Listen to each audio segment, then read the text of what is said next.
मेरे घनिष्ठ मित्रों, नमस्कार। फ्रेंड्स, कल मुझे कुछ मेल मिले हैं जिसमें उन्होंने विपश्यना के बारे में मुझसे जानना चाहा है और कुछ ने अपने अनुभव भी शेयर किए हैं विपश्यना के बारे में। पहली बात तो यह है कि मैं पूरे माफ़ीनामे के साथ आप सबके सामने यह स्वीकार करता हूं कि विपश्यना के बारे में मेरी जानकारी नहीं के बराबर है। मैंने इसके बारे में सुना है, मैंने इसके बारे में पढ़ा भी है, समझने की कोशिश भी की है और जो इससे बहुत गहरे रूप में जुड़े रहे हैं, चाहे विपश्यना कराने के रूप में या स्वयं विपश्यना करने के रूप में, उनसे मैं मिला भी हूँ और मेरी लंबी बातचीत भी हुई है। लेकिन पता नहीं क्यों मैं अपने आप को विपश्यना के साथ तालमेल बिठाने के रूप में असफल ही पा रहा हूँ। आज भी ऐसी ही स्थिति है। यहाँ तक कि हमारे शहर में विपश्यना के केंद्र हैं, लोग वहाँ जाते हैं और अपने अपने ढंग से करते हैं, कराए जाते हैं, उनका वो लाभ उठाते हैं या नहीं मुझे नहीं मालूम है कि उनको क्या लाभ होता है। लेकिन पता नहीं क्यों विपश्यना के साथ मेरा तालमेल नहीं बैठ पाया, या यूँ कह लीजिए कि एक जो मानसिक जो एक वेवलेंथ होती है वो नहीं मिल पाई है।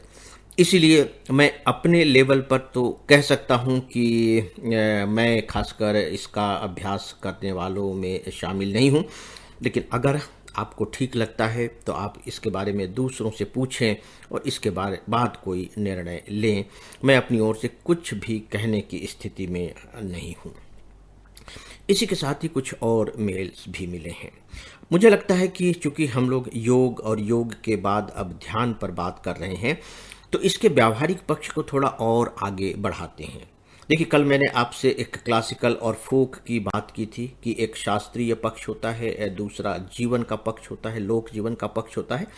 तो अब जो मैं बात करने जा रहा हूँ वो पूरी तरह से लोक जीवन के पक्ष से जुड़ी हुई बातें हैं, या यूं कह लीजिए कि बहुत ही व्यावहारिक किस्म की बातें हैं। आइए इसे थोड़ा समझने की कोशिश करते हैं और मुझे लगता है कि अगर हमने इसे अच्छे तरीके से समझ लिया तो शायद चाहे अनचाहे, बिना किसी प्रयास के, जिसे आप कहते हैं अनायास ही, ये हमारे जीवन का हिस्सा बन जाए और हमारे जीवन में कुछ बेहतरी ला सके।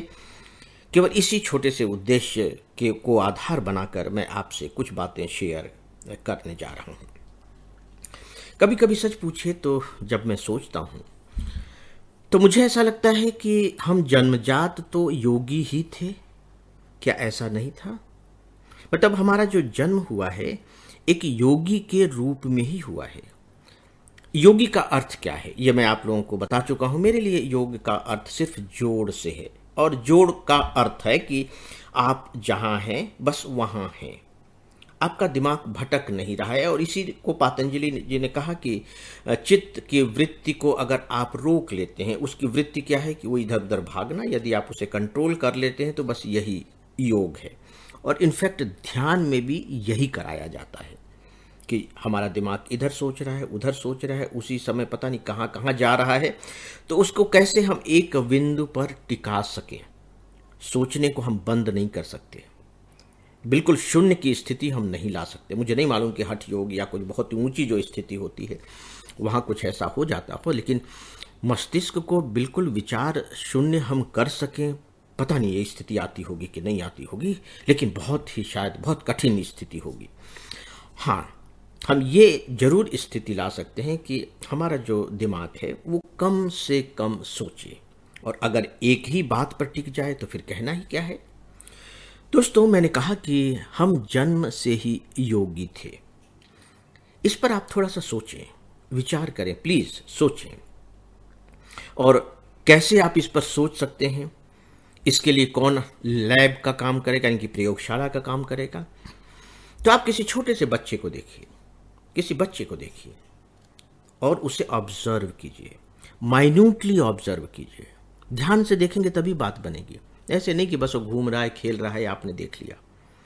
आप देखिए कि वो जो छोटा सा बच्चा है जो कुछ भी कर रहा है उसमें वो कितना मगन है। हम मगन कह लेते हैं, आप इसके आगे ध्यान शब्द जोड़ लीजिए कि वो ध्यान मग्न है। वो खेल रहा है तो खेलने में मगन है, वो खेलता ही चला जा रहा है। अगर आपने जरा भी विघ्न डाले तो रोने लगेगा, उसको बिल्कुल पसंद नहीं आएगा कि उसके खेल में कोई बाधा डाले। अगर वो सो रहा है तो सोते हुए एक बच्चे का चेहरा देखिए, उसके चेहरे पर आपको उसके चेहरे पर एक अजीब तरह की असीम शांति दिखाई देगी, बिल्कुल गहरी शांति।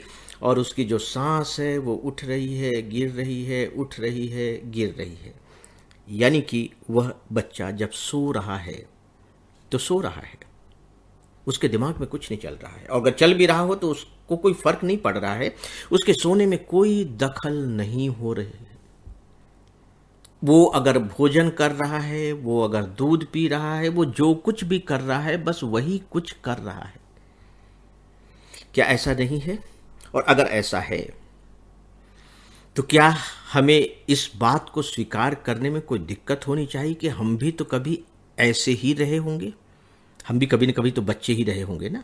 इसका मतलब है कि योग हमारा जन्मजात स्वभाव है। प्लीज इस पर विश्वास कीजिए, आपको कहीं बाहर से नहीं लाना है। वो हमारा जन्मजात स्वभाव है, लेकिन किसी वजह से ये स्वभाव गड़बड़ा गया है और हम उसकी पुनर्खोज कर रहे हैं, हम वापस लाना चाहते हैं। तो देखिए, जो चीज़ हमारे पास हो पहले से, अगर उसे हम वापस लाने के बारे में सोच रहे हैं तो ये काम आसान हो जाता है, नहीं क्या? हाँ, जो चीज़ हमारे पास थी ही नहीं, है ही नहीं, अगर हम उसे लपाने की सोच रहे हैं तब थोड़ी सी दिक्कत की बात होती है। ये तो बिल्कुल आसान काम है। Let's we will talk again, हम लोग आगे बात करेंगे, हम लोग इस विषय पर आगे भी बात करेंगे। देखते हैं कि क्या सच में हम कोई सहज रास्ता निकाल सकते हैं। आज बस इतना ही। नमस्कार।